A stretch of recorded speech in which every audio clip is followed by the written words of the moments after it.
주시죠. 예. 네. 안녕하십니까 대통령님. 저는 한국음악저작권협회 사무총장 맡고 있는 황선철이라고 합니다. 먼저 이 권리자 의견 이렇게 전달할 수 있는 자리 마련해 주셔서 정말 감사드리고요. 일단 먼저 사실 좀 꼭 말씀드리고 싶은 게 저작권도 우리 헌법이 보장하고 있는 재산권의 하나라는 점입니다. 그래서 반대로 생각하시는 분들이 많은데 저작권은 규제가 아닙니다. 오히려 면책을 하는 규정을 만들게 되면 그거야말로 사실 적법한 헌법상 보장되는 재산권을 가로막는 규제가 되는 거다라고 사실 꼭 말씀드리고 싶고요.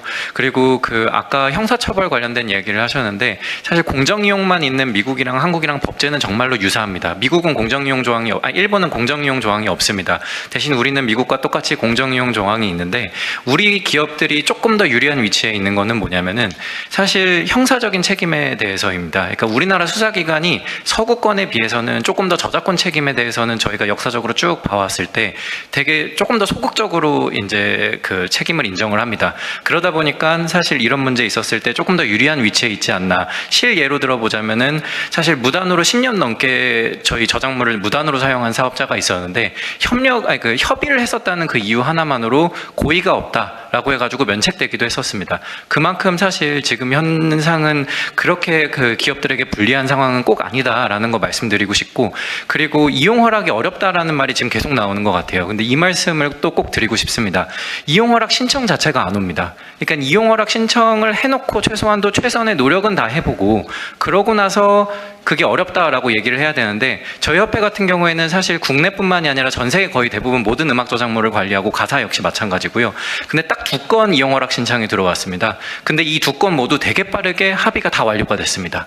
그리고 저희가 최근에 13개 단체들이 다 모여가지고 다른 저작물들도 어떤가 다 봤는데 다 비슷한 상황이었습니다.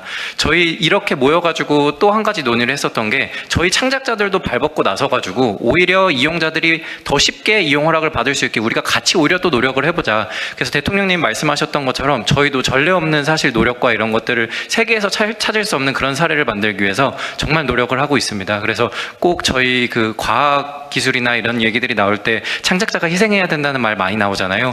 이번에는 그런 일 없도록 좀 많은 관심 부탁드리겠습니다, 대통령님. 예를 들면 데이터를 수집하는 수요자 측 입장에서 보면 요거 찍어 쓰는 게 아니고 그냥 정말 수억 개 있는 걸 그냥 쫙 긁어 쓰는 건데 요거는 저작권 대상이라서 저거 어디 가서 협상하냐. 우리가 쓸 대상이 몇 천만 개인지 몇억 개인지도 모를 바인데 그 어디 가서 일일이 다 물어보고 협상하겠냐. 이런 어려움도 있는 것 같더라고요.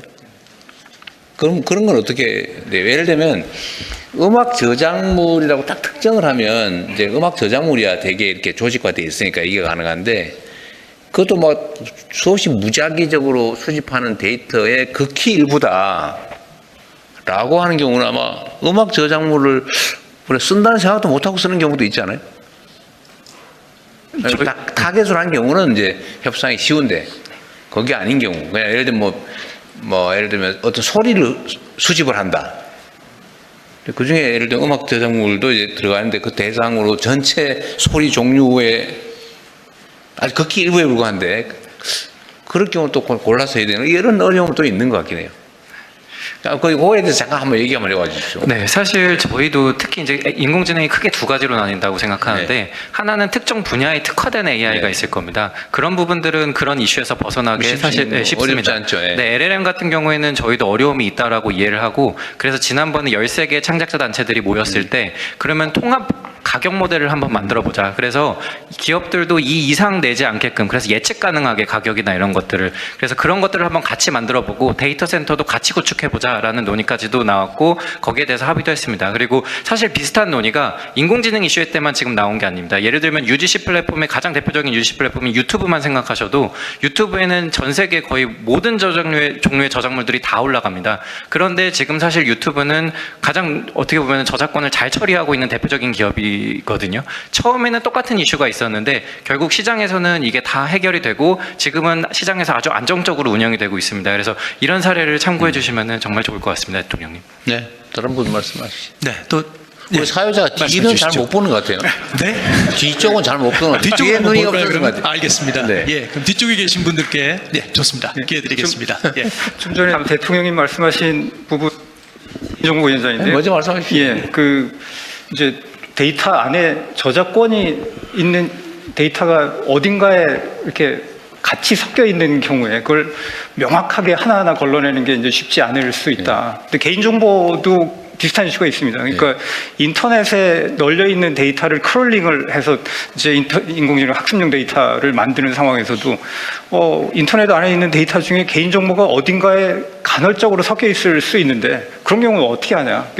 저희 위원회에서 이미 2년 전부터 그게 굉장히 큰 고민거리였었고요. 작년 상반기 한 거의 1년 가까운 기간에 걸쳐서 글로벌 빅텍들 예를 들면 오픈 AI, 마이크로소프트, 메타 또 한국의 이제 네이버 같은 회사들이 만들어내고 있는 이제 거대 언어 모형들을 어떤 경위를 거쳐서 어떻게 만드는지를 저희가 일일이 다 검토를 했습니다. 근데 결론적으로는 그걸 물샐 틈 없이 완벽하게 걸러내는 거는 기술적으로도 가능하지도 않고 현실적이지도 않다. 그래서 어떤 식으로 합리적으로 처리하냐가 중요하고요. 그래서 예를 들면 데이터를 일단 모은 다음에 전 처리 과정에서 합리적인 선에서 최선을 다한다. 또 이용자가 이용하는 과정에서 인풋 필터링을 거치고 아웃풋 필터링을 거치고 이렇게 요소에 합리적인 선에서 걸러낼 수 있는 장치를 마련을 하는, 그래서 결국은 한 번에 완벽한 물샐 틈 없는 장치를 마련하는 게 아니라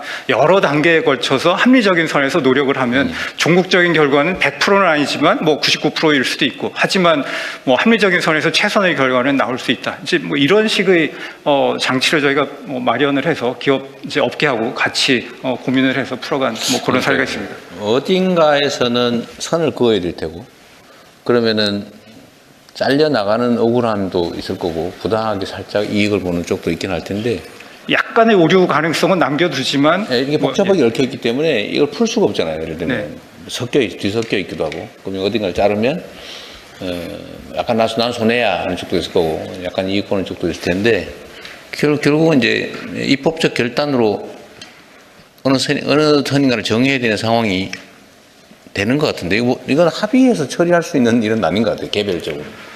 예를 들면 어떤 약간의 오류 가능성은 남겨두지만 그 과정에서 이제 이해 관계자들이 충분히 사후 이제 논의를 조정은 하고. 하게. 네, 예를 그렇죠. 들면 사전에 다 동의를 안 받으면 그 자체를 제재한다고 하는 것은 제가 보기엔 안 하자는 얘기가 될 것 같고, 네. 일장선을 정하되 이제 사후적으로 조정을 해줘야 되겠죠. 예를 들면 부당하게 손해본 쪽, 부당하게 이익을 본 쪽을 조정해 준다. 근데 그게 어느 선으로 해야 되는지 아무도 지금 감을 못 잡는 거죠. 그건 이제 대화를 많이 해야 됩니다. 네, 해결 방안들이 있어요. 어쨌든 제가 보기에는 어쨌든 입법적으로 해결하는 것밖에는 방법이 없을 것 같은데. 네, 저 중기부 장관 한성숙입니다. 정확한 해법이라고 말하기는 어렵지만 오늘 말씀도 듣고 또 업체들 말씀 들어보면 일본하고 싱가포르는 이미 사실은 이 TDM 면책 조항을 넣은 법 체계를 가지고 있는 상황이기 때문에 그런 부분에 대한 고려를 해서 저희가 전체를 대상으로 한꺼번에 들어가긴 좀 어렵지만 계속 오늘 김세엽 대표도 얘기했고 중소기업 스타트업을 대상으로 해서 먼저 한번 그 입법 조치를 하고 거기에 부분적으로? 대한 면책 조항을 좀 주고 그리고 연구 과제를 갈 수 있도록 하고 하는 그 단계를 좀 밟아가는 게 필요하지 않을까라는 생각이 들고요. 그리고 면책 요건이라고 하는 것들을 좀 더 규정을 해보자. 아까 사실은 이제 문화부에서 말씀하셨지만 그것만으로는 지금 미국에서는 굉장히 많은 소송들이 일어나고 있기 때문에 이 법적인 제도적인 기반 없이 이 스타트업 중소기업들이 움직이기는 좀 어려워 보입니다. 그래서 그런 부분에서 중소기업 AI 활용 확산법을 좀 준비하고 있는데요. 그 과정 중에 적법한 요건이라고 무엇인지에 대한 말씀들을 좀 더 나눠보고 지금 물론 적법한 데이터 요건이라는 게 합숙 과정상의 저작권 침해를 방지한다거나 여러 조치들에 대한 고민들을 하고 있으니까 이걸 좀 업계랑 이야기를 해보고